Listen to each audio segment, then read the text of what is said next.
సోదరికి ఇచ్చిన హామీలను నెరవేర్చిండ్రు. సోదరికి ఇల్లు ఇచ్చిండ్రు. మళ్ళీ మీతో మాట్లాడతాను. ఇంకిద్దరు గెస్ట్ ఉన్నారు, వాళ్ళని తీసుకున్న తర్వాత మళ్ళీ మీ దగ్గరికి వస్తాను. 12 లక్షల రూపాయలు ఒక్క దళిత సోదరుని కన్నా ఇచ్చిండ్రా? నిరూపించండి. నేను రాజకీయాల నుంచి తప్పుకుంటా. 12 లక్షల రూపాయలు ఒక్క దళిత సోదరుని కన్నా, సోదరి మనురాలి కన్నా దళిత బంధు పథకం కింద, అంబేద్కర్ అభయహస్తం పథకం కింద ఇచ్చిండ్రా వీళ్ళు?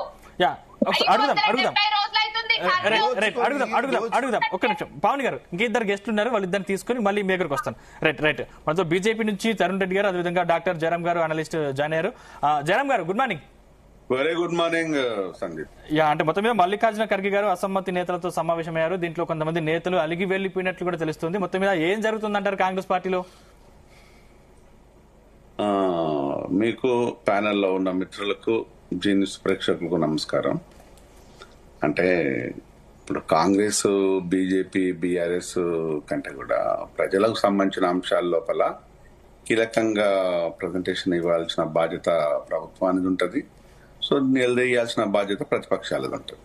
ఒకవేళ కనుక అది నెరవేరకపోతే ప్రతిపక్షాలు కంపల్సరీ అడగాల్సింది. సో మాలాంటి వాళ్ళం మేము నిరంతరము ఎవరు తప్పు చేసినా డెఫినెట్ గా మాట్లాడుతుంటాం కాబట్టి ప్రభుత్వాన్ని బాధ్యత ఎక్కువగా ఉంటుంది ఇందులో, అలా డౌట్ ఏం లేదు. సో ఎవరెవడినా ప్రభుత్వాన్ని అడుగుతాం.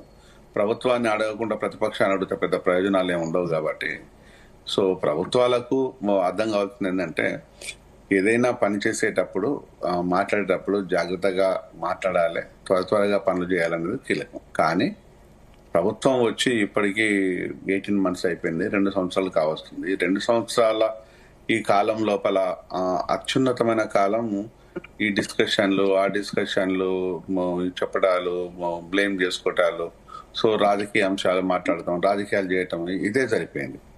సరే, ఏదేమైనా కూడా ఎవరిని వదిలిపెట్టాల్సిన పని లేదు. తప్పులు చేసిన వాళ్ళని ఎవరిని క్షమించమని ఎవరని చెప్పట్లేదు. కానీ సో ప్రభుత్వానికి అర్థం కావాల్సింది ఏంటంటే ప్రభుత్వము పాలన పరమైన అంశాల మీద ఇంకా నిర్లక్ష్యం చేస్తుంది అన్నది ఒకటి. ఇంకా ఒకరి ఈస్ట్ అంటే ఇంకొకరి వెస్ట్, ముఖం చాటేసుకొని ఒకరు తిరుగుతుంటే మక్కర్లేదని ఇంకోరు తిరుగుతుండడం, ఆశించినవి భంగపడటం, ఇట్లాంటి సహజంగా అన్ని పార్టీలలో ఉంటాయి, అన్ని ప్రభుత్వాలలో ఉంటాయి. కానీ కాంగ్రెస్ లో ఇంకా ఎక్కువ ఉంటుంది. ఇక్కడ కాంగ్రెస్ అనేసరికి డెమోక్రసీ ఎక్కువ వస్తుంది. ఆ డెమోక్రసీ పేరుతోనే విస్తృతమైన మాటలు వస్తుంటే ఆ మాటలతోనే ఇష్టానుసారంగా మాట్లాడతారు. సో మొన్నటి వరకు వరంగల్ ఇష్యూ సమస్య పోయిందంటే కొత్త ఇష్యూ. అంటే ఎప్పుడు కూడా కాంగ్రెస్ లోపల ఇలాంటి అంశాలు సర్వసాధారణమే. సో ఈ సర్వసాధారణం అనే దాన్ని ప్రజలు అసహించుకునే విధంగా ఉండకూడదు. అంటే ఎవరి ఇష్టానుసారంగా ఒకటి మొన్నటి వరకు వివేక్ వెంకటస్వామికి రాకపోతే మాల సోదరులందరినీ పట్టుకొచ్చేసి రోడ్డు మీద తీసుకొచ్చేసి నయనక జనాలను రన్ చూపించే క్రమం లోపల ఆ రోజు పరేడ్ గ్రౌండ్ లో కూడా ఒక పెద్ద భారీ బహిరంగ సభ కూడా ఏర్పాటు చేశారు. ఆ రోజు కూడా చెప్పాను, వివేక్ ఓన్లీ సింగిల్ మినిస్టర్ ఇస్తే ఏ ఇష్యూ లేదు, మినిస్టర్ దిగకపోతే ఇదంతా లేదు. అది సమస్య పోయింది. వివేక్ మినిస్టర్షిప్ వచ్చింది, ఆ మీటింగ్ అయిపోయింది, అది సమస్య పోయింది. సో వరంగల్ ఇష్యూ, వరంగల్ నా పుట్టిన ఊరు కాబట్టి నాకు అందరూ అక్కడ మిత్రులే. నాగరాజు కావచ్చు, కొండ సురేఖ, కొండ మురళి, నాయన రాజేందర్, సో వీళ్ళంతా మా అంత మిత్రులము. మా Kadiyam Srihari is my teacher. So ఆ లొల్లి కూడా నిన్నడుతో అది కూడా అయిపోయింది. మళ్ళీ ఇవాళ ఖర్గే ఇష్యూ. అంటే దీంట్లో ఏముంటుందంటే ఏం చెప్పాల్సింది ప్రభుత్వం ఎందుకు పలసన అవుతుంది అనే దాన్ని ఆలోచించుకోవాలి. ఇక్కడ ఇప్పుడు అప్పుడు ఒకటేనండి, ఇది బీఆర్ఎస్ కాంగ్రెస్ అనేది కాదు, కానీ కులం, కుటుంబం, సింపుల్. దీంట్లో ఇంకేం లేదు. వీళ్లకు ఆ రోజు బంగారు తెలంగాణ అని చెప్తే బంగారం కనుక తిండి కూడా లేదు. ఈరోజు ప్రజా తెలంగాణ లోపల ప్రజలు లేదు. ఇంతకుముందు మా పావని చెప్పినట్టుగా అరెస్టులు, పెడబొబ్బలు, కొట్లాట్లు, ఇవన్నీ ఏంటి అసలు? ఎవరిని పిచ్చోళ్ళని చేయడం కోసం ప్రజా తెలంగాణ అంటే చెప్పడానికే. ఇది ప్రజా తెలంగాణ ఎవరు ప్రజలు అంటే ఒక కులం, ఒక కుటుంబం మాత్రమే ప్రజల, మిగతా వాళ్ళు కాదా? మిగతా వాళ్ళ ప్రజలు నువ్వు ఎక్కడ గుర్తించినావు కనుక నువ్వు పని చేసినావు, మేము పని చేసినాం, బీఆర్ఎస్ కొట్లాడినాం, నీ మీద కేసులు వచ్చినాయి, మా మీద కేసులు వచ్చేసినాయి. మేము ప్రజల మధ్యలోనే ఉన్నాం, కానీ నువ్వు ప్రజల మధ్యలో లేవు కదా. ఈరోజు ప్రభుత్వ అధినేతగా ఉన్నావు, ప్రభుత్వంలో ఉన్నారు. సో దూసుకోవటాలు ఇవే జరిపోయినాయి. మరి ప్రజల పక్షాన మనం మాట్లాడుతున్నావా? ఆ రోజు ప్రతిపక్షం పక్కనే మాట్లాడినాం, ఈ రోజు ప్రతిపక్షం పక్కనే ఉంటాం. అంటే ప్రతిపక్షం అనేది ఇది ఒక పార్టీ లాగా చూడడం, ఇది ప్రజల పక్షం లాగా చూస్తుంటాం.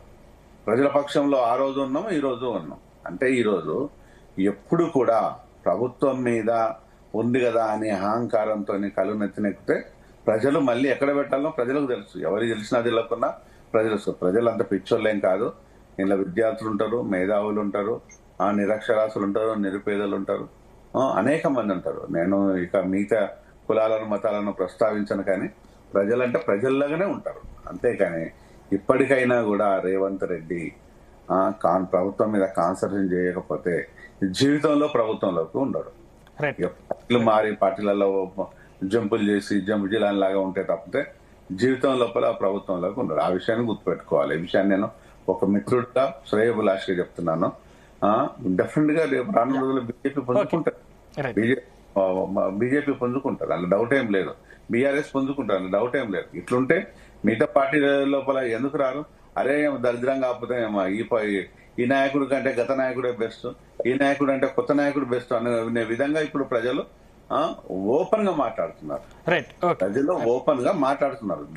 దానికి ఏం విధంగా మనం చేయాలి అనే దాన్ని ఒక్క మాట, ఒక్కటే మాట, ఇంకొక రూపం ఏంటంటే రానున్న రోజుల లోపల వీళ్ళకు విత్ ఇన్ ద పార్టీలో లొల్లులు కాదు, జిల్లాల వారిగా లొల్లులు కూడా రావడానికి ఛాన్సెస్ ఉంటాయి. అది సర్దిద్దుకోకపోతే పార్టీ సర్వనాశనం అయిపోతుంది అనే విషయాన్ని నేను సునాయాసంగా సువినయంగా నేను వీళ్ళకి గుర్తు చేయదలుచుకున్నాను. రైట్, ఇంకొక గెస్ట్ ఉన్నారు. రైట్, తరుణ్ రెడ్డి